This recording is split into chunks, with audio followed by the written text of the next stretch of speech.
Hi, it is Friday morning and this is the Lovin Dubai show with me, Casey. And me, Masa. And we go through the top trending stories. Our top story for you today, we are speaking about the Gaza Freedom Flotilla. A Sharjah mom and hundreds of activists have now been detained. And a major Sharjah Dubai exit closed until October 11th. We're talking about Karen Wazen. She's opened up about her heart condition to raise awareness for it. And a Penthouse is put on the market for 400 million dirhams. 500 million. 500 million dirhams. I don't see the headline, but if you speak of things that give you heart palpitations, that is one of them. In today's rapid weather report, it's mostly sunny with temperatures ranging from 27 to 35 degrees. There is a fever in the air. There is a fever pitch and it is rising. Is it the humidity or is it Taylor Swift? It's Taylor Swift's fans arising from their beds this morning and just going into like a hyper fan mode because today is the day that she releases Life of a Showgirl. I love the cover, by the way. Can I say that? I love the burlesque kind of vibe. Like it's reminding me of that movie. What was it called? Burlesque with Christina Aguilera and Cher. Yeah, but there's also another one, like an old... Underneath the city lights. That's the vibe I'm getting, you know. I didn't see that one, but there's another. There's another one Christina Aguilera's in. A burlesque movie set in Paris with Nicole Kidman. Oh no, I didn't watch that. I remember the one that was with Cher, and she forced Cher to watch her perform. Oh, I feel like I'd enjoy that. It's a good movie, by the way. This is going to really bug me. Is anyone watching? Can anyone think of the movie I'm thinking? Set in Paris, Nicole Kidman. She stars as a showgirl. It's very theatrical. I love those kind of movies, by the way. They're so fun. But you know what? Her title that says the show... Moulin Rouge. Oh! Okay. I used the thing. Sorry, continue. Moulin No, it's Rouge. okay. At least you got the title. I know that itch, you know, like you have to get the title. Thank you. Yeah, okay. I understand it. What did I want to say? Yeah, I want to say that I think the title is telling, you know, the life of a showgirl. Do you think it's going to be about her? She usually talks, most of her songs about her own personal experiences. I have no idea, and I know that Taylor Swift fans will know every answer to this question, but I'll give you my summary. So I just went into Spotify and you can see the names of the songs because it's just released. Yeah. One of them is called Ophelia, and there's a really interesting story in the States right now about someone called Ophelia who lost their lives, but it's a person, and there's an interesting backstory to it, so I wonder maybe it's connected to that, and then probably not though. And then the second one, it's about Elizabeth Taylor. It's called Elizabeth Taylor, so maybe it's about you know, show personas, iconic show personas, but probably across a vast range of not just like your classics, but like maybe interesting people that she just wanted to highlight. Who knows? We never know. You know what? I'm just waiting for those Taylor Swift fans to take it to TikTok and start intercepting and analyzing every single detail, because even though I'm not a Taylor Swift fan, I still enjoy those conspiracy theories and those little minor details like, oh, did you see what she mentioned? And then they'll pull out old videos of her, I don't know, with someone or with her fiancé, because she's engaged now. And they'll put 2 and 2 together and they'll make 7. Yeah. So come back to us on Monday, because we'll probably have seen these on our TikTok feed. Yes. But let's jump into our top story of the day. We're talking about the Gaza Freedom Flotilla. Sharjah mom and hundreds of activists have been detained. The Israeli Navy intercepted nearly all of the 40 civilian boats that we discussed yesterday, which make up the Global Summit Flotilla, which is a massive aid mission attempting to break the blockade on Gaza. According to Reuters, more than 450 people have been detained, including the high-profile Swedish campaigner Greta Thunberg and also a Sharjah, UAE resident. She's a South African and Canadian citizen, and she's a mum of 3. Her name is Dr. Zahira Zumar. The Israeli military has confirmed it stopped almost all boats, with activists taken into custody and transferred to a large cargo ship before being brought ashore. So organizers say that only one vessel, the Marinette, remains at the sea, about 80 nautical miles from Gaza and just beyond the interception zone. The flotilla, one of the largest of its kind in recent years, started as 40 vessels, and volunteers from more than 30 countries are on these boats. Its main aim was to establish a maritime corridor to deliver aid to people who need it most to the besieged territory of Gaza. The Global Summit Flotilla has accused Israel of violating international law, while Israel maintains the activists were attempting to breach what is called a lawful naval blockade. The story is still developing.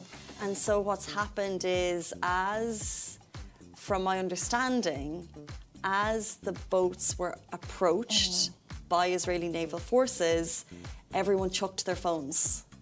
But I think there was a signal back to the people at operations, the Global Summit Flotilla. If you'd like to get more in the story, they're the people sharing all the stories. They then would release a video on each person's account, and that's why we have this video behind me here of Dr. Zahira Zumar. Holding the passport. She's holding her passport, and she's saying, please speak to, she is a national of Canada and South Africa, and she's saying, please speak to my government to ensure that I am released.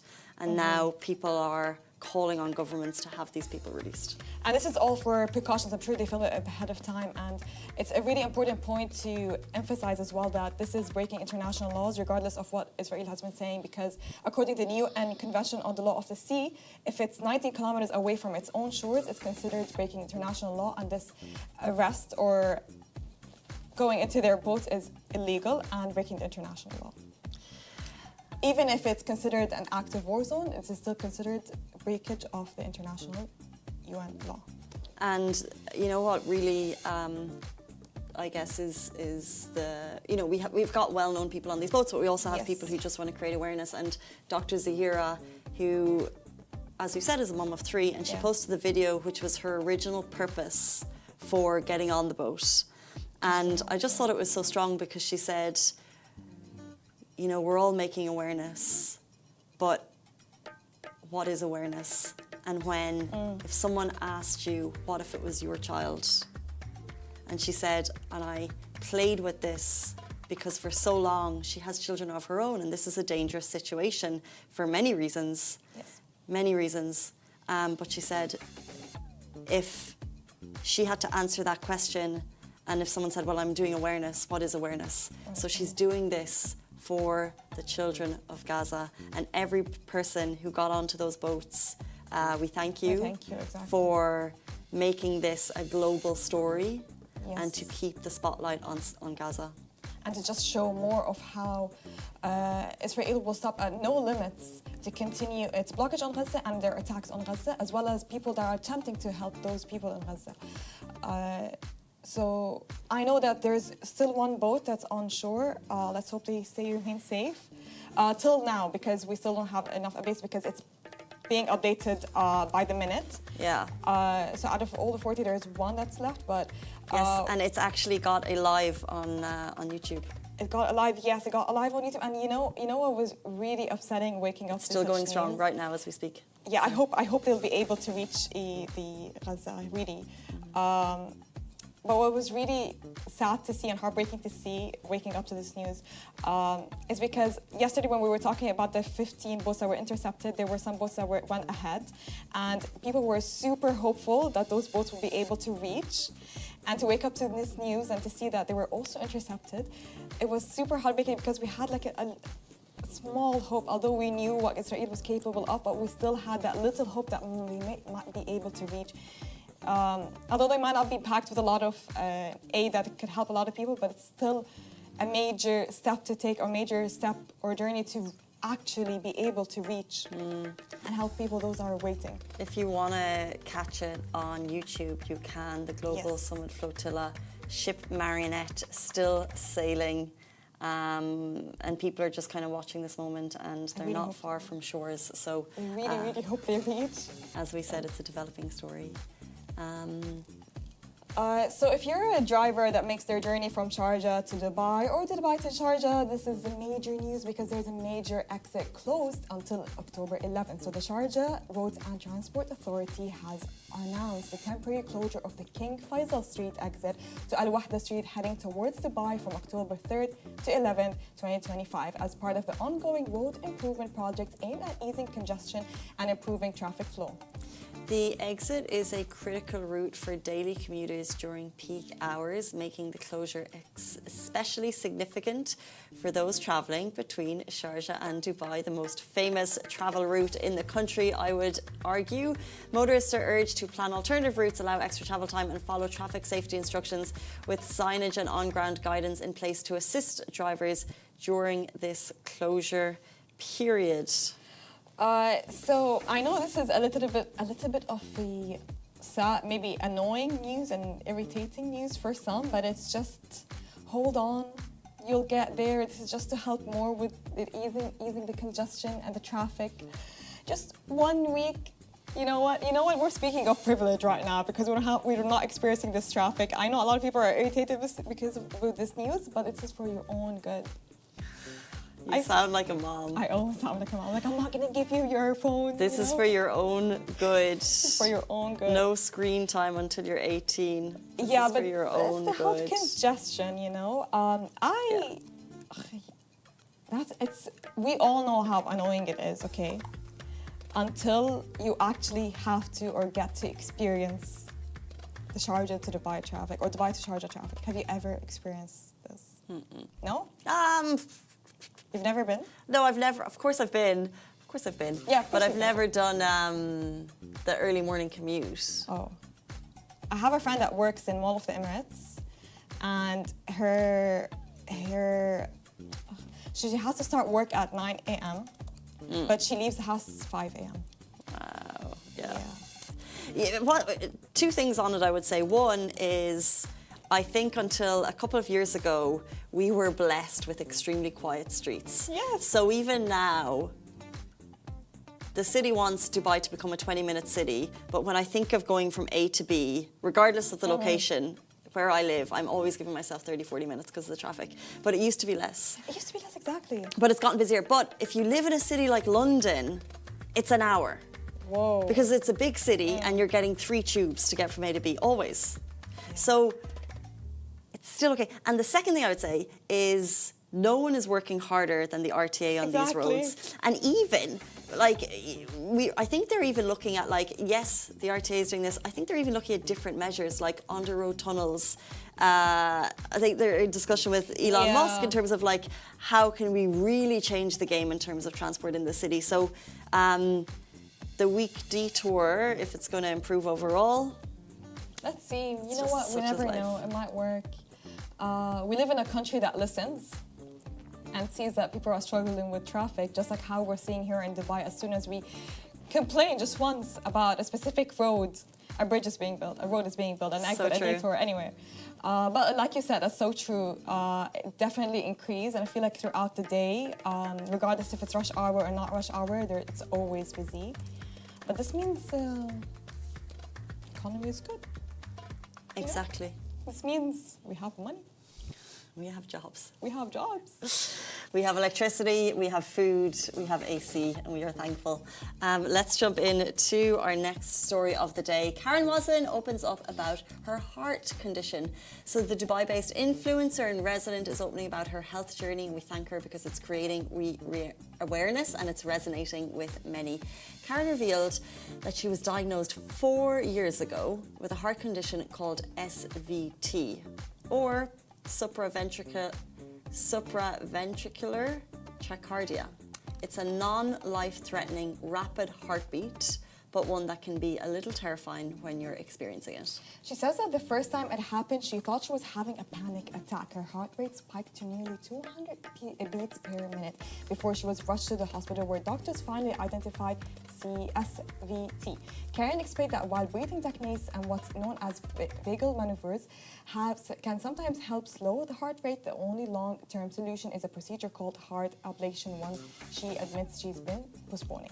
She said that living with SVT has changed the way she cares for herself. She's had to quit caffeine, quit smoking. Well done. I remember we posted that story when she opened up about that. And also prioritizing her sleep and learning to manage her stress better. She shared her story to remind others living with irregular heart rhythms that they're not alone, and that understanding what's happening inside your heart can make the condition feel a little less scary. Anything to do with the heart is so scary, I must say. Yeah, as soon as anything that's related to the heart, it's super scary, and you immediately freak out. You know, because I thank God I'm not diagnosed with that, but a long time ago, that was I think 7 years ago, it was a while back, I was misdiagnosed with a heart condition. I don't remember exactly what the name was because they were trying to figure out what to categorize it as, but it was a misdiagnosis. I didn't have a heart condition. So what the doctors thought was it was something similar to that, where you'd have rapid and fast heartbeats, where you need to take pills to slow it down. So for the first week or so, I had to take those pills, and I have to say something, and I have to give it to her. Those pills are actually so painful. They're so uncomfortable because you feel it. You'll start having a little bit of chest pains because your heartbeat is you're trying to slow down this heartbeat, and you feel it, you feel it, and sometimes you're not in the mood to drink, you're not in the mood to eat food. It's so scary. So I have to give it out to her if she's taking those pills constantly. I'm not sure which pills she's been diagnosed with, prescribed to, sorry.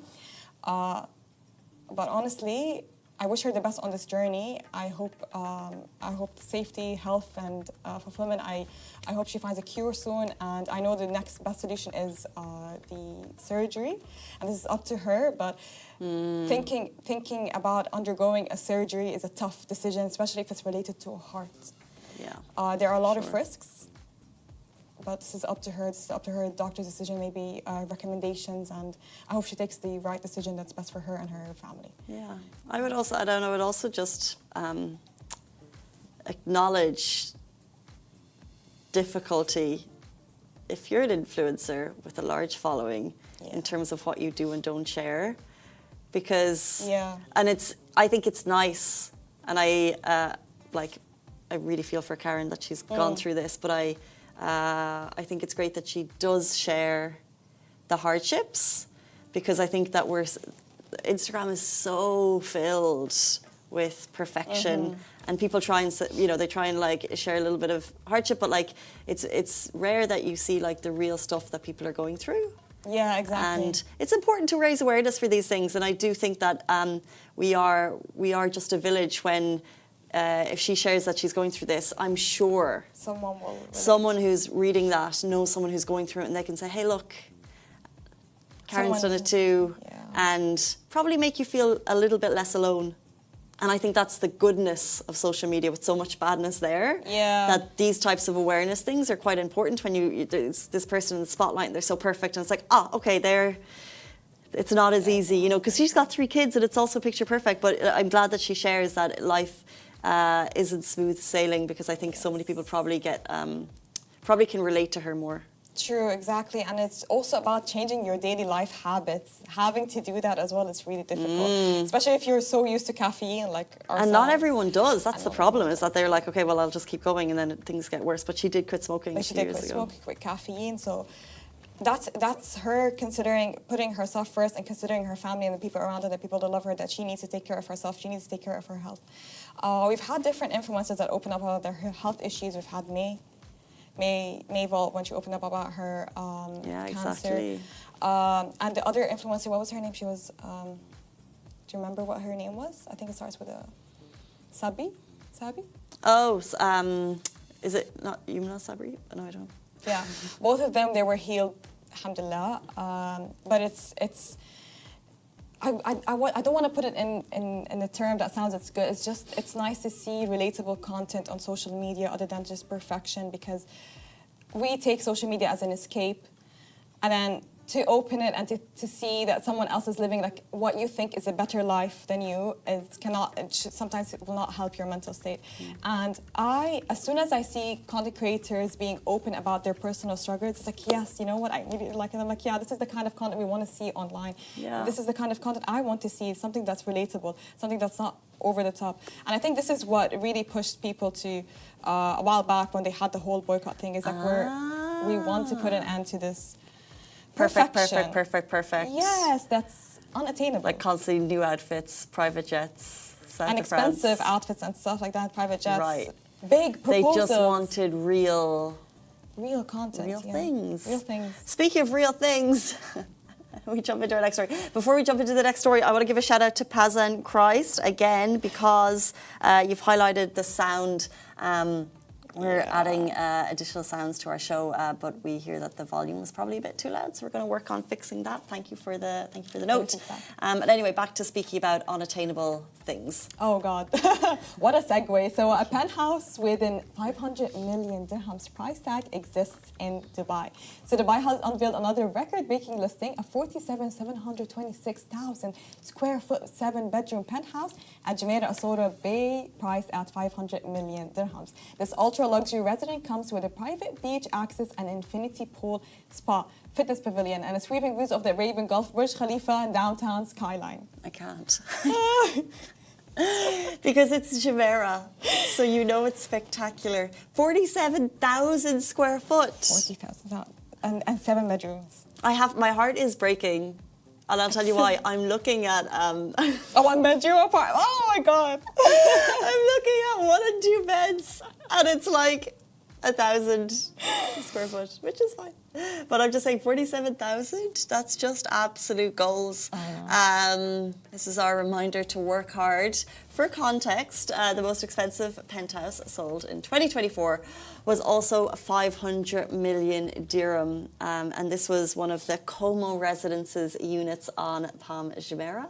However, this residence is located along Le Maire's prime coastline.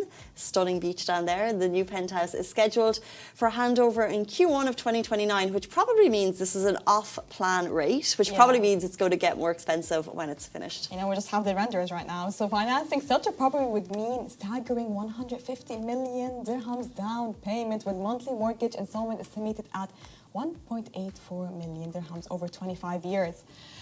25 years. 1.84 million a month. A month. A month. A month. It's just a different ballpark. It's a different ballpark. It's a different level. 1.84 million is the price for 1-bedroom apartment in some locations. Some locations. You know, I've read enough real estate property plans to see the ratings nowadays, you know. So imagine every month, okay, you're putting an installment for a penthouse that costs 1-bedroom apartment in different areas. Sorry, what's the question? That's not a question, I'm just letting you think about it. Have a think. Okay. So, would you rather have multiple apartments or have that penthouse? That penthouse. Yeah. But think about it. Am I paying? Investment. It's an investment. No, it's not. I'm going to live there. I can live. I would be happy there, Massa. Yeah? I would be fine.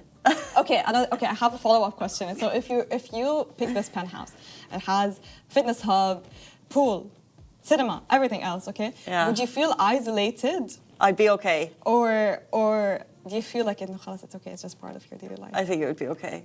I'd be fine. Just leave it, just give it to her, leave her there. She'll be more than happy. Can we just say, these are so extra, these homes, but what I would say as well is that there's been so much development in Dubai in the last 5-10 years, and I think this will be a moment that we look back on and say, Dubai changed the game, because in cities and countries around the world, in the most expensive cities where it is to buy real estate, New York, London, Hong Kong, the level of the amenities in the buildings is very different to here. Oh, 100%. Like, yes, I'm looking at like a 1 or 2 bed apartment, but I saw a great video yesterday, like, those apartments come with paddle courts. Those apartments come with squash courts. They're pretty sizable in comparison to others. So while the elite can live this redonky, luxurious life, I also think that the real estate in Dubai in general provides a very nice lifestyle. Exactly. Nice location. And you know what? You just made me think, by the way, what a way to make us think deep into this. Smart homes is becoming a normal part of apartments. Like, it's something. What is that though? What is a smart home? When I see it, I'm like, okay, what are you going to do for me, and robot? It's in every. What is this? So smart homes, it's just to go in, okay, and then you can connect it to CV. You can connect the whole apartment to your Siri, and then you can say, Siri, wow. bedtime, and the lights will shut, And then Siri, I'm home, and the lights will switch on. Siri, open the curtains. And you don't have to lift a finger. You can just, Siri, hey Siri, open the curtains. Hey Siri, play music. Hey Siri, lock the doors. Yes. Hey Siri, you know, turn off the appliances? It's literally in every handover plan, every different build, every new apartment. Currently, it's the norm now. A smart home is a norm. is anyone watching the show currently, or anyone in the studio or back studio? I'm talking to you, Kirby, Massa. I don't have a smart home. Don't worry.